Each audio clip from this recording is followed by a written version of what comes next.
Google Flow just added character locks for look and voice, but is it actually enough for true AI character consistency?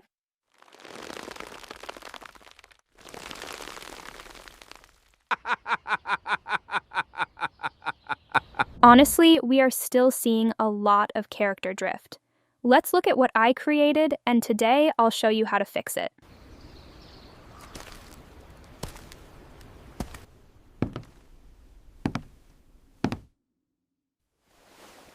I've already cleared 3 master schools. I'm here to see the master. Right. Let me go ask.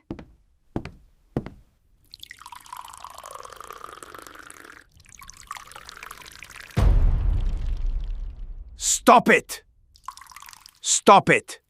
A cup that is already full cannot receive new tea. To learn, you must first empty your mind. Hey friends, welcome back. Nova here. Today, I'll show you how to keep your character consistent inside Google Flow.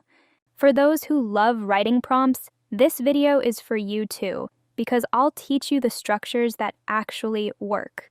First, I'll show you how to create characters inside Google Flow, explain why it's not enough, and how to simply fix it. Alright guys, to create a character, head over to Google Flow and let's start a brand new project. Gemini Omni is 50% off right now, and Flow gives 5 to 100 free daily credits, so you can basically use it for free. Now just click on the character section, paste the prompt, and you're good to hit create. I showed you how to design characters and get prompts in the previous video, so check that out. We'll skip it for now.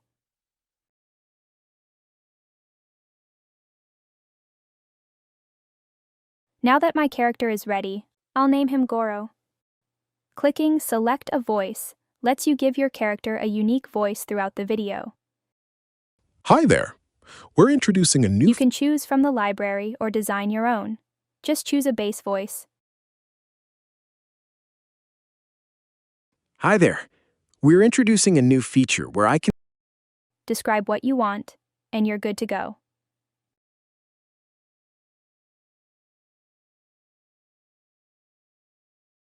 Hi there. We're introducing a new... Okay, here are the other characters I created, Yuki and our master character here. I really like the texture. That's exactly the vibe I had in mind. Now let's look at the environment. I created all the assets we need first, and then we'll jump back into how to use that effective prompt structure.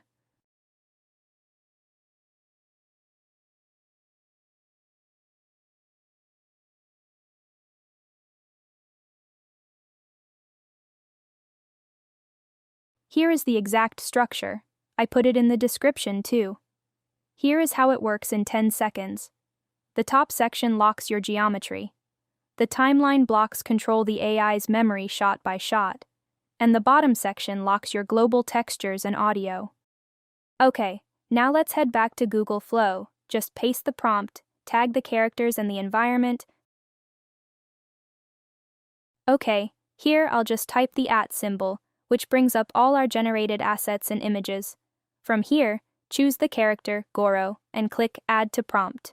This is exactly how I attach all the characters and environments to the shot.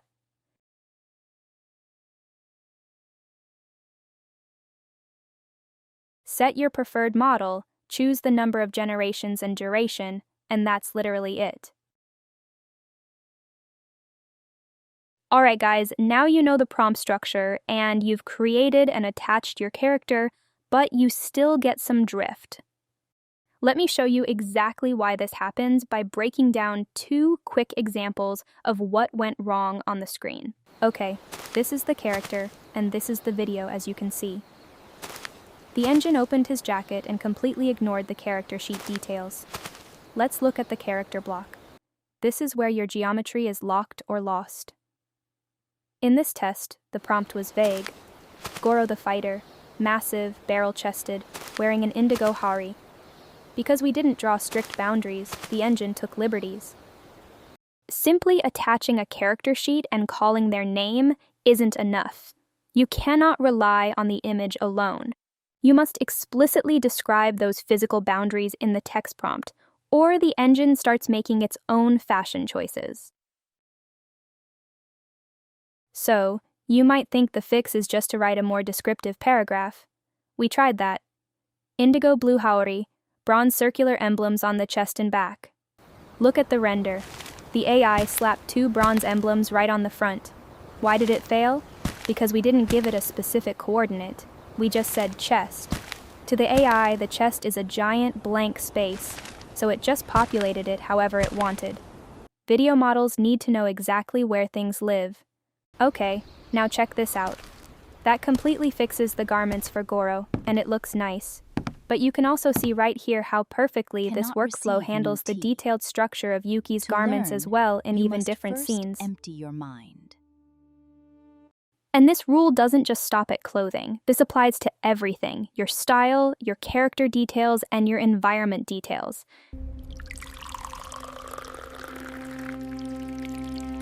Now, check this out.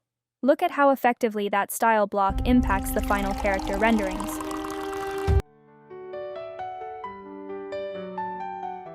Alright guys, that's a quick wrap on this tool. I aim to build an automated master prompt for Gemini Omni to do this for you. But because I need to test it way more and ran out of credits, I unfortunately have to skip that part for today. Your comments and likes really help support and survive the channel. Thank you for all the love, and thank you for being here. Thanks for hanging out today. Love you all, and I'll see you in the next one.